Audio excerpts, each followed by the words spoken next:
Curahan saya untuk Bapak Presiden Republik Indonesia. Sebelum berakhirnya nyawa saya di dunia ini karena banyaknya tekanan intimidasi, ya Pak, saya harap Bapak Presiden dan Kapolri membenahi undang-undang, pasal-pasal tentang hukum di negara ini. Itu satu. Tegakkanlah Pancasila itu dengan kokoh, dengan teguh, Pak. Pertama, ketuhanan yang Maha Esa.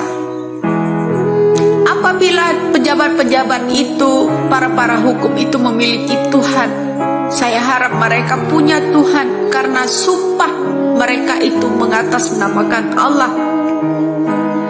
Allah itu tidak bisa dibohongi. Allah itu tidak bisa dibohongi. Kedua, jangan di atas uang. Sumpahnya seorang para pejabat, para penegak hukum itu di atas uang. Saya butuh keadilan di negara ini. Hukum itu seakan-akan menyayat saya saat ini. Kedua, kemanusiaan yang adil dan beradab. Berikan keadilan pada manusia-manusia yang ada di Indonesia ini. Saya bukan siapa-siapa, saya hanya diturunkan Allah ke bumi ini. Rasa manusiawi, rasa toleransi, beradab sesama agama, itu keinginan saya. Ketiga, karena drama-drama kalian lah Indonesia jadi terpecah belah. Yang dulunya saya mendukung Bapak Jokowi, akhirnya saya jadi pembenci Bapak Jokowi. Karenanya bencinya saya bukan karena Bapak Jokowi, tapi Bapak Jokowi dikelilingi orang-orang mafia saat ini.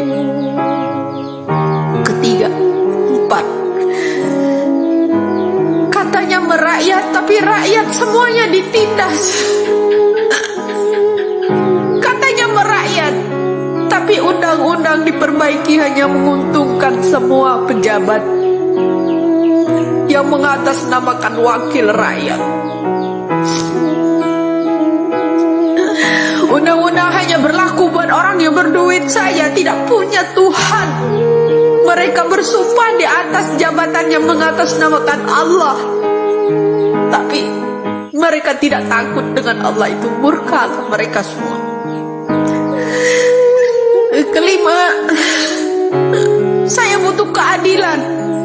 Keadilan sosial bagi seluruh rakyat Indonesia. Saudara-saudara kita, Bapak, banyak yang tidak terungkap pembunuhannya, banyak yang tidak terungkap korupsinya. Di mana letak keadilan itu, Pak? Tolong Pak Presiden, tolong Bapak Kapolri. Saya manusia biasa. Saya manusia biasa, bukan keturunan para konglomerat, tapi saya butuh keadilan, terutama orang-orang yang udah dijadikan tersangka yang tidak bersalah.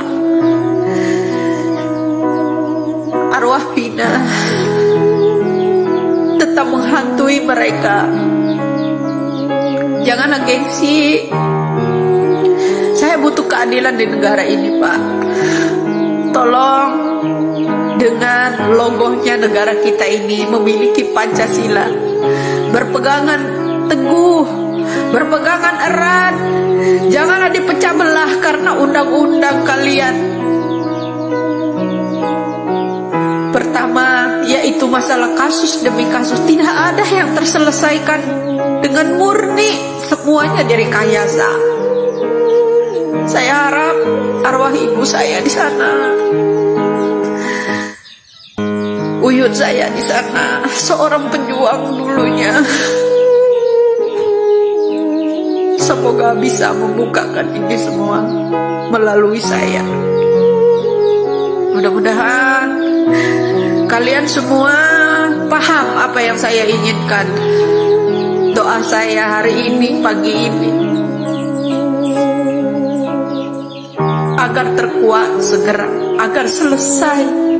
Setelah ini kita masih akan menghadapi selesainya yang namanya hukum ini. Jika ini terkuat, masih akan berhamburan darah di negara kita ini. Masih akan berhamburan darah. Pembunuhan yang akan dilakukan bagi saksi-saksi yang benar. Mengerikan sekali ya Allah. Pembunuhan yang akan dilakukan apabila saksi-saksi orang yang jujur ini membuka siapa dalang dari ini semua, berawal dari mana. Pembunuhan makin banyak. Tolong Bapak Presiden, Bapak Kapolri, benahilah hukum.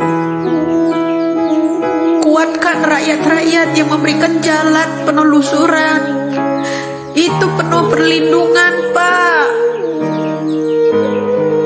Bukan berdasarkan uang. Itu salah satunya. Semoga Bapak Presiden menyimak akhir kata dari saya ini.